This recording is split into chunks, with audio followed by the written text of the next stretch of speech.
Presiden Prabowo menjadi salah satu pemimpin negara yang berpidato di konferensi tingkat tinggi PBB untuk penyelesaian damai masalah Palestina. Dalam pidatonya, Presiden Prabowo menekankan kembali bahwa Indonesia mendukung negara Palestina dan solusi dua negara untuk perdamaian di wilayah Palestina dan Israel.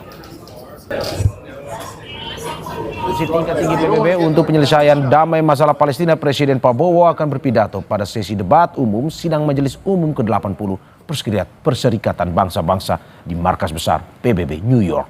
Pidato Presiden Prabowo berlangsung pukul 9 pagi waktu setempat atau Selasa malam pukul 20 waktu Indonesia Barat. Sidang Majelis Umum tahun ini dipandang sebagai momentum penting bagi Indonesia untuk kembali menegaskan peran aktifnya di forum multilateral tertinggi di dunia.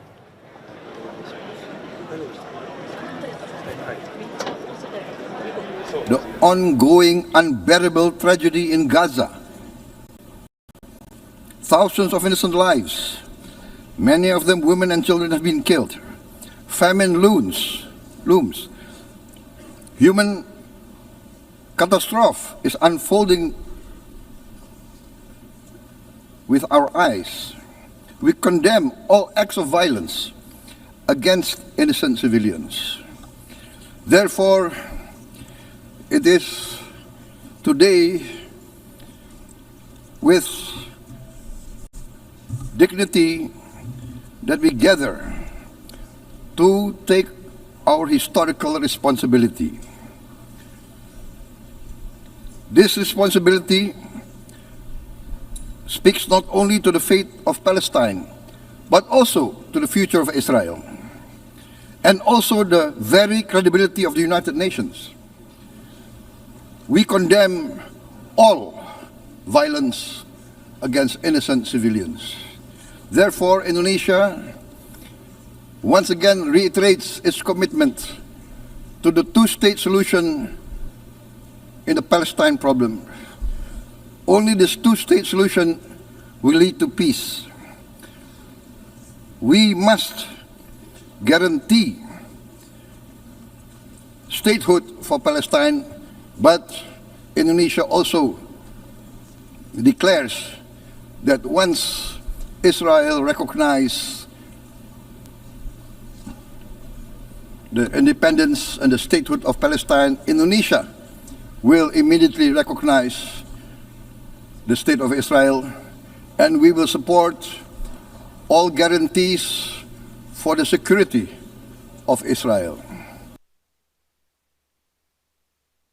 Untuk memantau informasi terkini persiapan pidato Presiden di sidang Majelis Umum PBB, kita sudah terhubung dengan jurnalis harian Kompas Laraswati Ariadna Anwar dari New York, Amerika Serikat. Pagi Mbak Dana. Halo, selamat malam waktu New York, Mario. Selamat pagi waktu Jakarta, Mbak Dana. Mbak, bagaimana dengan suasana di sana jelang pidato para delegasi negara-negara PBB yang Mbak Dana bisa informasikan kepada kita di Indonesia saat ini? Rangkaian sidang Majelis Umum PBB itu dimulai hari ini. Kalau untuk waktu New York ini sekarang itu Senin ya, 22 September. Jadi pidato para kepala negara dan kepala pemerintahan itu dimulai hari ini. Cuma debat umumnya adalah Selasa 23 September. Tadi itu ya kalau kita bisa persiapannya, kita harus melihat dari persiapan kota New York itu lalu lintas pada dialihkan, sama seperti Jakarta. Kalau setiap kali di Jakarta ada acara KTT itu kan lalu lintasnya dialihkan, dan gedung Sekretariat Jenderal PBB itu kan sebenarnya dekat ya dari Perutusan Tetap Indonesia untuk PBB, cuma jalan 10 menit harusnya sampai, tapi karena pengalihan lalu lintas kita terpaksa memutar. Tentunya delegasi dari 193 negara anggota PBB ada semua di sana, demikian juga dengan para wartawan dari berbagai belahan dunia juga ada di sana.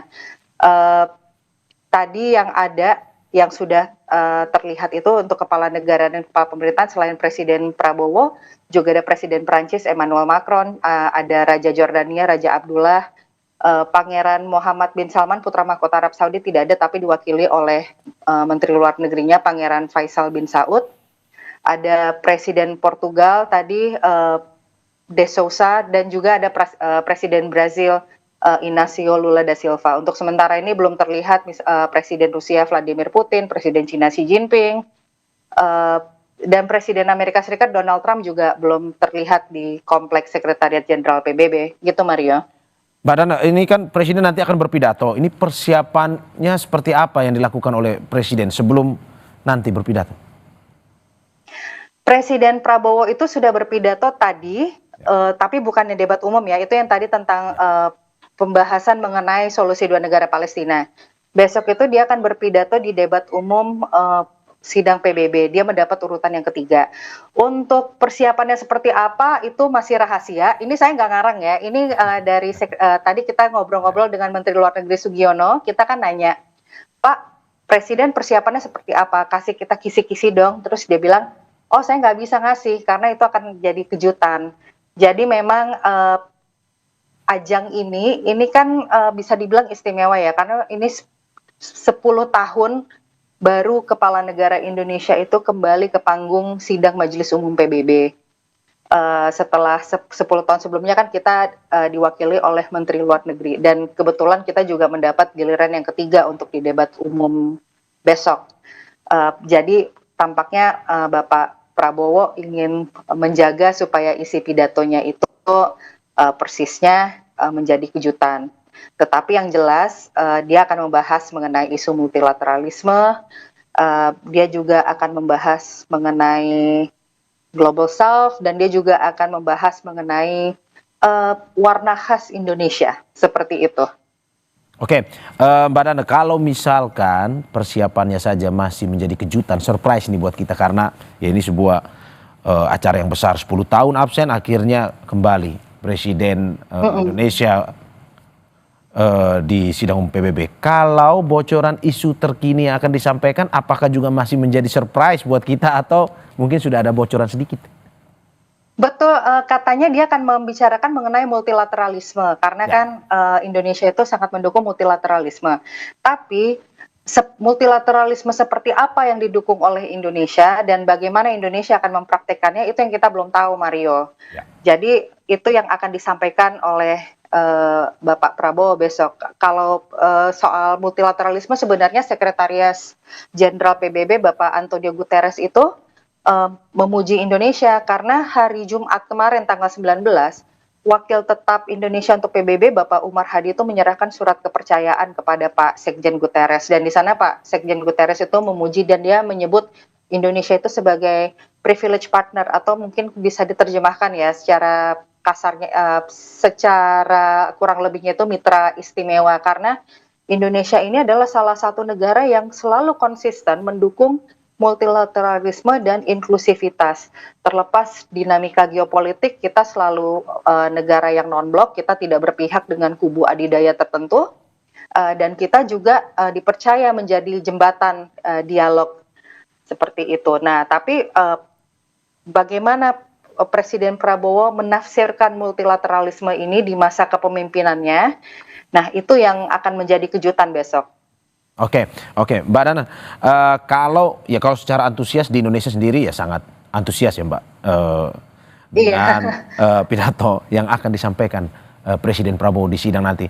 Tapi kalau memotret diaspora yang ada di sana, apakah memang juga seantusias termasuk juga para pemimpin dunia lainnya di sana terhadap Indonesia? Kalau soal diaspora, saya cuma bisa bilang mengenai diaspora yang saya temui kemarin ya, kan diaspora Indonesia di Amerika itu lumayan banyak ya. Saya tidak bisa berbicara bahwa ini mewakili pemikiran mereka semua, tapi setidaknya untuk kelompok diaspora yang kemarin menyambut kedatangan Pak Presiden Prabowo di hotel di New York itu mereka antusias, mereka bangga bahwa 10 tahun akhirnya Presiden Indonesia menginjakan kaki kembali ke Sekretariat Jenderal PBB. Memang sebelumnya Presiden Indonesia beberapa kali melawat ke Amerika kan, tapi salah satu dari diaspora itu mengatakan ketika dia tidak berada di PBB, karena kan PBB ini bukan cuma datang ke Amerika, ini kan juga panggung yang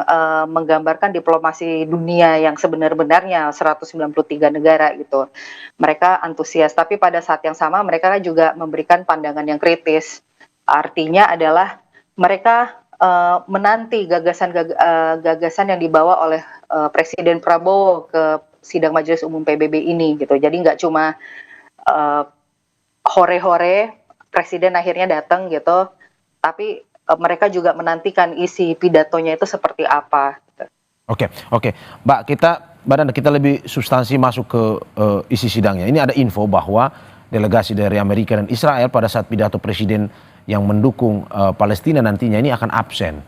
Ini bagaimana dengan analisa Anda terkait dengan apa hal ini, kondisi pidato ini? yang mendukung Ya, pidato yang presiden-presiden yang mendukung mendukung. Palestina itu sudah terjadi tadi ya, itu Ya, ya. agenda di hari Ya. pertama rangkaian sidang Majelis Umum PBB. Tepatnya kalau waktu New York itu berlangsung hari Senin 22 September pukul 15.00.